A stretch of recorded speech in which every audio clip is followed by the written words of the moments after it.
Ngayon sasabihin ko na to may hearing pa pero ngayon pa lang napipredict ko pagka napayagan at na-review ang kontratang yan, mababawasan ng piso hanggang 150 ang bawat kilowatt na babayaran ng pamilyang Pilipino. Magkakaroon kaya ng ganitong hearing kung hindi ang Pangulo si Duterte? Yon, isa po yan, tama. Hindi. Yung sa Meralco, yan ang inaabangan ng taong bayan ngayon, hindi lang itong ABS-CBN. Inaabangan nila, paano ba natin mapapababa itong mga mali-maling kontrata sa Meralco? Ano po, ano nyo dyan masasabi ko? Bago sagutin ni Kong Mike, gusto ko lang, kasi konektado ito doon. Ako, I really appreciated nga yung presentation ninyo. Nung nilatag ninyo yung tamang appreciation ng pinag-uusapan nating media bias. Kasi intindi pa rin ng media bias, lalong-lalo na dito sa mga supporter ng ABS-CBN, no? Pipilitan nila na ang ibig sabihin daw ninyo ng mga congressman na sa media bias yung gusto nyo daw i-control yung kanilang editorial, particular na kung paano sila mag-report. So nung sinabi ninyo, no, ang media bias na pinag-uusapan natin dito ay yung paggamit ng mga Lopez sa kanilang media company sa pagprotekta, pag-promote, pagpapalaki ng kanilang negosyo. Yun, I think, is very, very important for the people to understand. So, yes, Kong, please, let us, ano yung naiisip nyo habang nakikita nyo yung kalokohan sa Meralco na yan?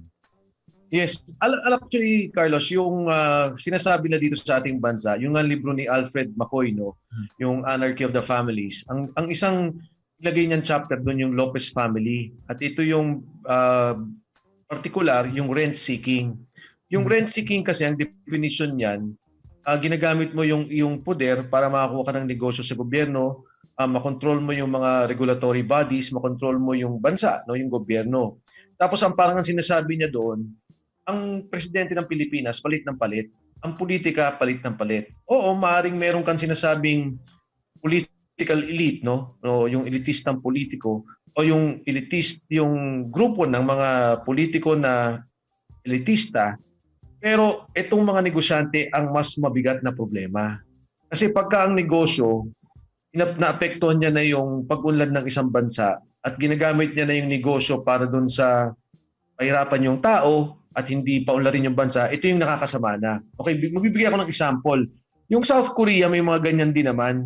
Kunyari itong mga Daewoo, itong mga nakikita nating mga mga kotse, mga equipment LG, ito yung mga pamilya rin na kung masasabi mo talagang well-entrenched. Pero yung direksyon ng mga ito, talagang pambansa. Ayusin nila yung bansa, ilalaban nila yung mga produkto nila panlabas para lumakas yung kanilang bansa. Maging sa Japan, may mga ganyan din naman. Pero yung nangyari nga sa atin, yung dun sa aking ehemplo, kunyari, nangyari dito yung Meralco, sila may-ari. Sila may-ari. At itong Meralcong to, hindi lang nangyari itong Meralco nung bumalik si Cory. Ang Meralco, pag-aari nila, panahon pa ni Presidente Garcia. So, paano ito nakuha? Sa eleksyonan din. Kaya nga nung sinasabi ko kay Carlo Katigba, Carlo, nagagalit kayo sa martial law, pero hindi mo ba natatandaan in 1969 na tumakbo si Presidente Marcos, ang Vice President si Fernando Lopez. Ang tumulong para maging Pangulo si Marcos ay ang pamilyang Lopez at ginamit din yung kanilang media ng panahon na yon. So, nung mangyari ito, nanalo naman si Presidente Ramos noong 1992. At agad-agad, ang ginawa muna nila is, kung nalo nyo, di ba sinasabi, nadaya si Senadora Miriam Defensor Santiago. Ang head ng Quick Count was si Eugenio Lopez. Ang main broadcasting company na gumagalaw at that time was ABS-CBN. So okay lang. Lagyan natin sa ganun. Nanalo. Ang unang ginawa nila, nakuha nila yung proyekto ng, di ba, kanila ni Meralco, merong planta sila ngayon dalawa. Yung dalawang planta nila, pumirma din doon sa Meralco. Kaya kung anong dikta nila ng presyo para bilhin dito sa planta nila, pwede nilang gawin. At ang wala namang magagawa si Meralco, kasi 55% kung ano ang binabayad natin ay galing sa planta. Kasi distributor lang siya eh. Na lang yung nag-distribute sa mga bahay-bahay. Ngayon kunyari, pumasok na ang Manny Pangilinan Group, yung Metro Pacific noong 2010. Ito kasing nagka-hearing, nang tanungin namin yan, sabi namin, ano ba problema natin, ba't di natin may ibaba? Hindi ba natin pwedeng bawasan yung ganito? Kaya kasi nahanap namin kung ano yung pwedeng magawa para tulungan ng mga tao. Lumalabas, sabi nila, kasi 55% na binabayaran namin ay galing sa planta. Kung checkin namin, ito nga mga plantang to ang nangunguna. Na umigit kung ulang for mga 20 years. Siguro on average, the past 5 years, itong mga 5 taon, 200 bilyon ang binabayad sa kanila taon-taon. 200 bilyon? Meron silang mga 200, kasi ang kinukuha sa natin sa kanila is 14 billion kilowatts every year. Paggastos natin o hindi, may gumamit o hindi ng kuryente, kailangan natin bilhin. So guaranteed yun? Guaranteed. So, medyo speechless ako ng konti. At sa mga Lopez po yan, linawin po natin. Oo, kanila din yan. Sir, hindi kaya sila gumanti dito dahil sa alam naman natin pag gumanti sila dito, tumaas ang kuryente, magagalit ang mga taong bayan sa gobyerno. Siyempre, tatamaan na naman si Pangulong Duterte.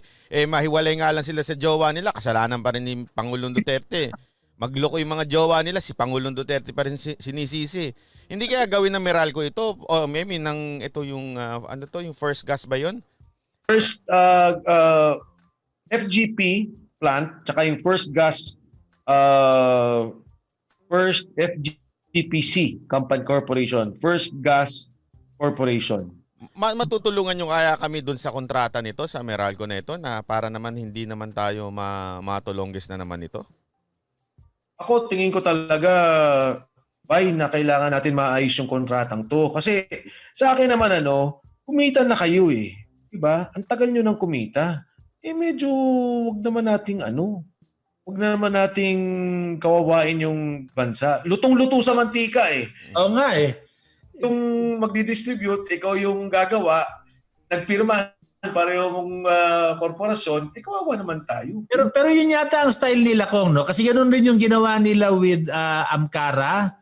Ganoon rin yung ginawa nila with Big Dipper. It's one company. Kumbaga, magkaibang bulsa lang, nililipat-lipat lang nila yung pera. Tapos, mukhang yun yung style nila, no? Masama dito sa kuryente, yung sa Big Dipper, ang nangyayari kasi, nadadaya lang ang gobyerno sa pagbayad ng buwis. Mm-hmm. Pero dito sa kuryente, pinapahirapan ng tao. Alam mo, Carlos, ngayon sasabihin ko na to may hearing pa pero ngayon pa lang napipredict ko.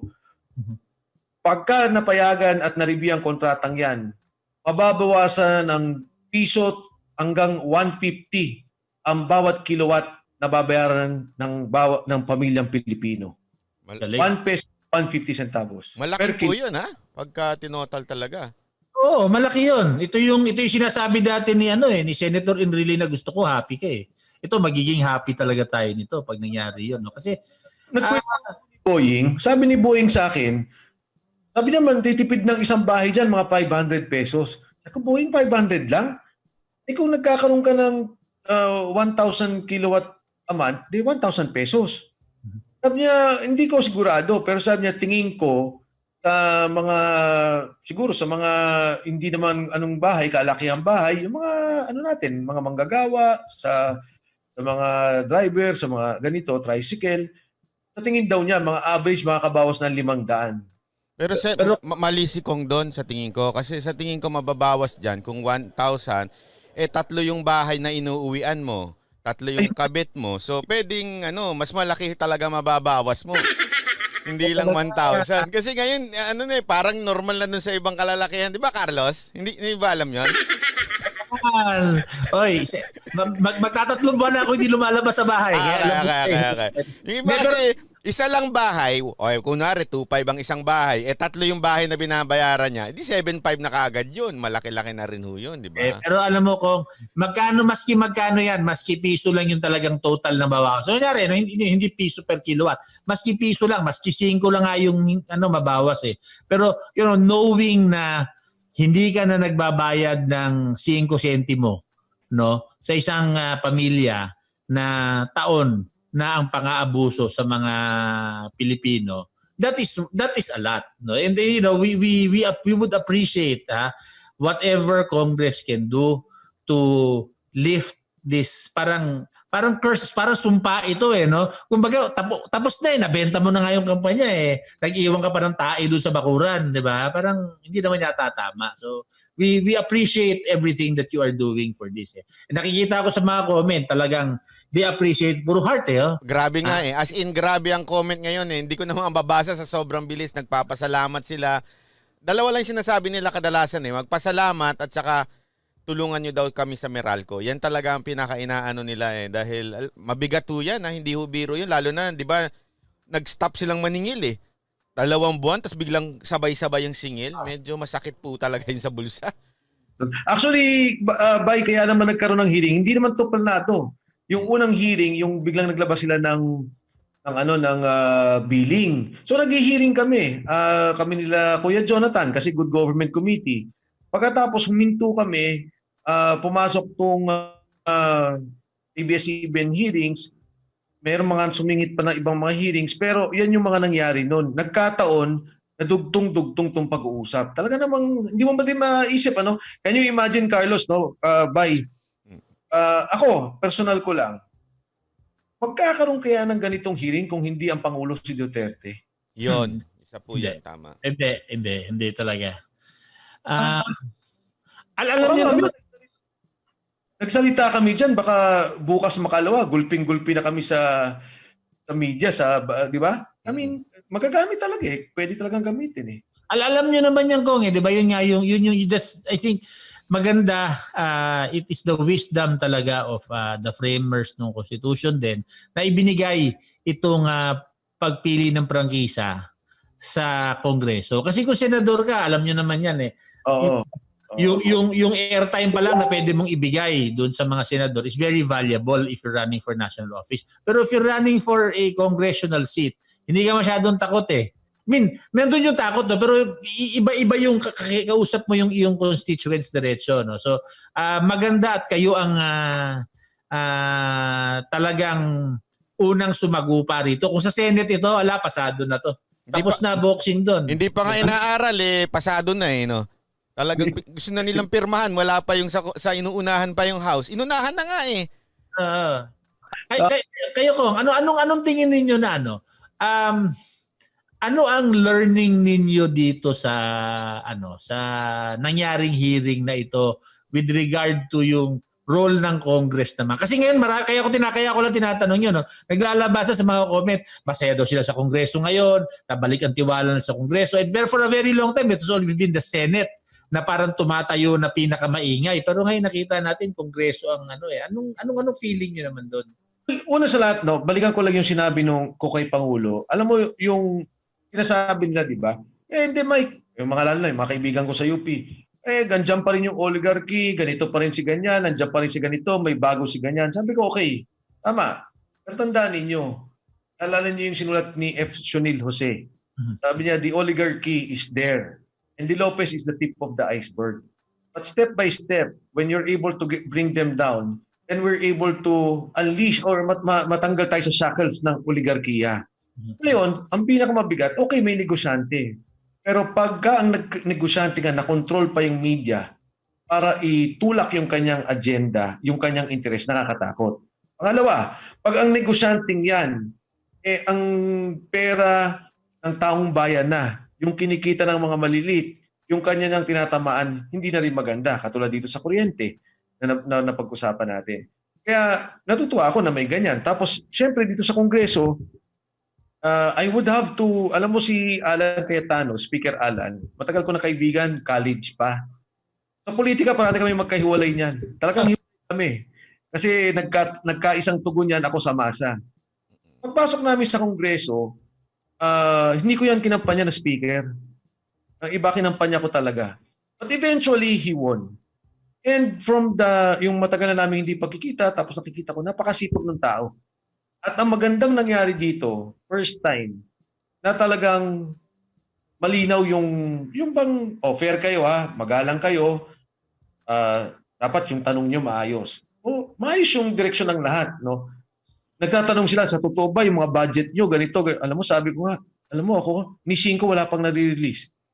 Yung sasabihin lang, may dagdag na budget ka sa projects, ganyan. Sabi ko, yun lang ang budget na pang DOH, yung DOSWD, pantulong na rin sa tao, Baya, at saka Carlos.